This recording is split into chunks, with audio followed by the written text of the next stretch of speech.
तो आज हम सबसे पहले देखते हैं कि हम क्या बनाने वाले हैं, हमारा आज का प्रोजेक्ट क्या रहेगा। तो आज हम ऐसा एक कैलकुलेटर बनाने वाले हैं जो आपसे आपकी बर्थ ईयर ले। एग्जाम्पल के तौर पर आपने यहाँ 2000 डाल दिया और जैसे आप एंटर करेंगे आपकी एक अप्रोक्सीमेट एज बता देगा, यानी कि जैसे कि 25 अकॉर्डिंग टू करेंट ईयर। लेकिन इस छोटे से प्रोग्राम के अंदर कुछ चीज़ें छुपी हैं जो आपको समझने की ज़रूरत है। तो चलिए सबसे पहले हम स्टार्ट करते हैं टू माइंड ऑफ कंप्यूटर। आपको दिखने में लग सकता है कि 1 2 3 और कोड्स के साथ 1 2 3 सेम हो, लेकिन कंप्यूटर इन दोनों को अलग अलग तरीके से ट्रीट करता है। तो किस तरीके से, हम एक एग्जाम्पल के साथ देखते हैं। तो चलिए वो देखते हैं किस तरीके से। अगर आप 2 + 3 करते हैं तो आपको 5 मिलता है, और वहीं पर अगर आप कोड्स के साथ 2 + 3 करेंगे, आप क्या सोचते हैं इसका आंसर क्या आना चाहिए? 23। ऐसा क्यों हुआ? इस चीज को हमें थोड़ा सा समझना पड़ेगा और उसके बाद आप एक ऐसा कैलकुलेटर बना पाएंगे जो कि आपकी एज निकाल सकता है। तो क्वेश्चन उठता है कि सेम साइन यानी कि सेम ऑपरेटर दो अलग अलग जगह अलग अलग तरीके से काम क्यों किया? तो इसके पीछे आंसर है डेटा टाइप। तो पाइथन के अंदर हर एक इंफॉर्मेशन का एक लेबल होता है जिसे हम कहते हैं डेटा टाइप्स। तो जो मोस्ट कॉमन 3 लेबल है वो है इंटीजर, फ्लोट और स्ट्रिंग। आप स्ट्रिंग के बारे में पहले काफी सुन चुके हैं, लेकिन आज हम बात करेंगे इंटीजर और फ्लोट के बारे में। तो इंटीजर वो सारे होल नंबर होते हैं, -∞ से लेके +∞ तक। लेकिन याद रखें इसके अंदर आप जीरो नहीं लगा सकते, डॉट के बाद जीरो नहीं लगा सकते, या फिर डॉट के बाद कोई भी नंबर नहीं लगा सकते। सेकंड आता है फ्लोट। फ्लोट यानी कि वो नंबर होते हैं जिनके पास डेसिमल पॉइंट होता है। तो अगर क्या हो कि ये 25 के आगे मैं 25.0 लिख दूं, आपके लिए हो सकता है कि 25.0 और 25 सेम हो, लेकिन कंप्यूटर के अंदर वो दोनों अलग अलग तरीके से बिहेव करेंगे। जैसे आप 25.0 लिखेंगे, ये एक फ्लोट की तरह काम करने लग जाएगा इंस्टेड ऑफ इंटीजर। अब आते हैं फ्लोट के अंदर हाइट, जैसे कि हाइट 5.8, तो ये एज ए फ्लोट माना जाता है। और स्ट्रिंग वो सारी चीजें जो डबल कोट्स या फिर सिंगल कोट्स के अंदर हो, उसे computer as a string treat करता है। फिर आप कोट्स के अंदर नंबर लिखें, नाम लिखें या फिर कुछ भी लिखें, वो सब कुछ एज ए स्ट्रिंग ट्रीट होगा। एग्जाम्पल के तौर पर अगर आप कोट्स के अंदर पेन लिख देते हैं तो ये नंबर नहीं बल्कि एक टेक्स्ट की तरह काउंट होगा। अब कंप्यूटर के पास एक ऐसा टूल है जिसकी मदद से आप फाइंड कर सकते हैं कि कोई भी डेटा किस टाइप का है, जिसका नाम है type. Type function. Type function की मदद से आप चेक कर सकते हैं कि कोई भी डेटा किस टाइप का है। चलिए थोड़ा सा प्रैक्टिकल करके देखते हैं।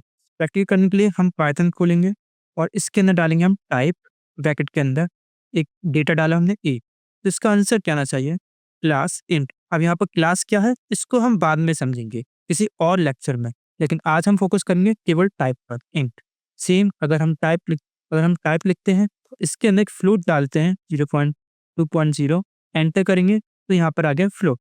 सेम हम स्ट्रिंग के साथ करते हैं, जैसे हमने एंटर किया क्या आ गया? स्ट्रिंग। अब हम टाइप डालते हैं और डबल कोट्स के अंदर एक नंबर डालते हैं, तो इसका क्या आना चाहिए आपको? जैसे कि मैंने बोला था कि हर कोट्स के अंदर कुछ भी लिखा हो उसको computer as a string treat करता है, तो इसका आंसर आना चाहिए स्ट्रिंग, और स्ट्रिंग है।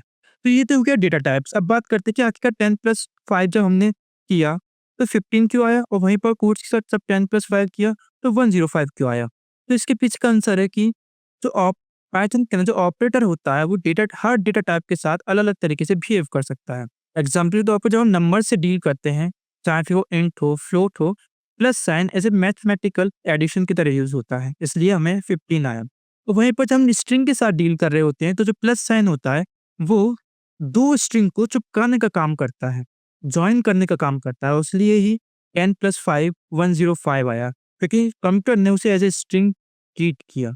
तो फिर जो हमारा ऑपरेटर है प्लस, वो डेटा टाइप्स के अकॉर्डिंग काम करता है, और यही कारण था कि 10 + 5 एक जगह 15 आया और एक जगह 105 आया। तो चलिए इतनी सारी इन्फॉर्मेशन के साथ हम अपना कैलकुलेटर बनाना स्टार्ट करते हैं।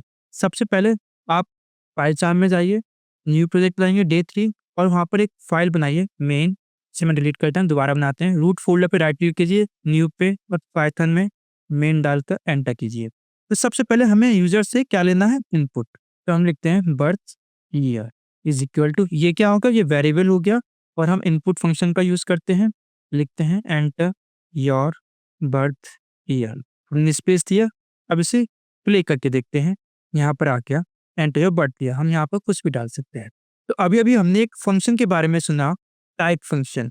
तो हम फाइंड करके देखते हैं कि जो हमारे पास इनपुट आया है, जो हम इनपुट डालेंगे वो किस टाइप में आता है। तो हम प्रिंट लिखते हैं और टाइप ब्रैकेट बर्थ ईयर, आपने 25 डाला। तो अब आप देख सकते हैं कि चाहे आपने नंबर डाला हो, लेकिन जो हमें आउटपुट आ रहा है वो एज ए स्ट्रिंग आ रहा है। यानी कि अगर हम एज निकालेंगे, age is equal to 2025 minus birth year, और इसे प्रिंट करने का ट्राई करेंगे, तो आपको क्या लगता है कि क्या होगा? जैसे हमने यहाँ पर 25 डाला, सॉरी आई मीन 2000 डाला, ये आ गया एरर। अब यहाँ पर एरर क्यों आया? क्योंकि हम एक इंटीजर में से माइनस कर रहे हैं एक स्ट्रिंग, तो इसलिए ही एरर आया। तो इसको सॉल्व कैसे किया जाए? तो इसलिए हम पाइथन के अंदर डेटा टाइप को मैनिपुलेट भी कर सकते हैं, और इसी चीज़ को बोलते हैं टाइप कन्वर्जन या फिर टाइप कास्टिंग। ये कैसे काम करता है हम अभी देखते हैं। एग्जाम्पल के तौर पर अगर आपने डबल कोट्स के अंदर एक नंबर लिखा और उसे एक इंट फंक्शन के अंदर डाला, तो वो हमें आउटपुट में 10 दे देगा। तो अब इसे प्रैक्टिकल में समझने का ट्राई करते हैं। एग्जाम्पल के तौर पर आपने इंट फंक्शन का यूज़ किया, इसके अंदर एक नंबर डाला कोट्स के साथ, और जब एंटर करेंगे आप देख सकते हैं कि फाइनल जो रिजल्ट है वो इंट में कन्वर्ट हुआ है। लेकिन क्या हो, ये इंट के अंदर हम एक टेक्स्ट डाल रहे हैं, तो क्या होगा? ये एरर दे देगा। इसका मतलब कि जो टाइप कन्वर्जन है वो उन्हीं के बीच में हो सकता है जो एक कंपैटिबल वैल्यू के साथ हो। एग्जाम्पल के तौर पर यहाँ पर 256 इंट के अंदर कन्वर्ट हो सकता था, इसलिए इसने 256 दे दिया। लेकिन यहाँ पर ये टेक्स्ट लिखा हमने, ये कन्वर्ट नहीं हो सकता था, इसलिए ये इसने एरर दे दिया हमें। सेम अगर हम फ्लोट में कन्वर्ट करना चाहते हैं और इसके अंदर एक नंबर लिख देते हैं इंटीजर, और हम एंटर करेंगे तो इसका आंसर आना चाहिए 220.0। सेम अगर हम फ्लोट में कन्वर्ट करना चाहते हैं किसी भी टेक्स्ट को, जब जैसे हम एंटर करेंगे वो एरर दे देगा, क्योंकि जो हमने एंटर की है वैल्यू वो एक कंपेटेबल नहीं। अगर क्या हो, हमें फ्लोट में कन्वर्ट करना हो एक नंबर को जो कि एज ए स्ट्रिंग है, तो क्या देगा ये सोचिए जरा। 20.5, क्योंकि 20 जो हमने डाला था वो वैलिड वैल्यू थी। तो सिंपल सा है, इंट हम इंट में कन्वर्ट करने के लिए यूज करते हैं, फ्लोट फ्लोट में कन्वर्ट करने के लिए, और स्ट्रिंग स्ट्रिंग में कन्वर्ट करने के लिए। तो यहाँ पर आपका टास्क क्या, बर्थ ईयर को जो कि हमने इनपुट लिया है वो स्ट्रिंग में आ रहा है, बर्थ ईयर को इंटीजर में कन्वर्ट करने का। मैं पॉज करता हूँ, आप कीजिए।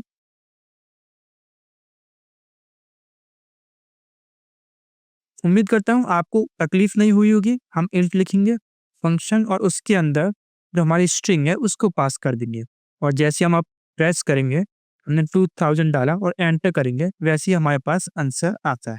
तो आज हमने क्या क्या सीखा? जो पाइथन होता है वो नंबर और टेक्स्ट को अलग अलग तरीके से ट्रीट करता है। हम टाइप फंक्शन का यूज कर सकते हैं ये जानने के लिए कि हमारा जो डेटा है वो किस टाइप का है।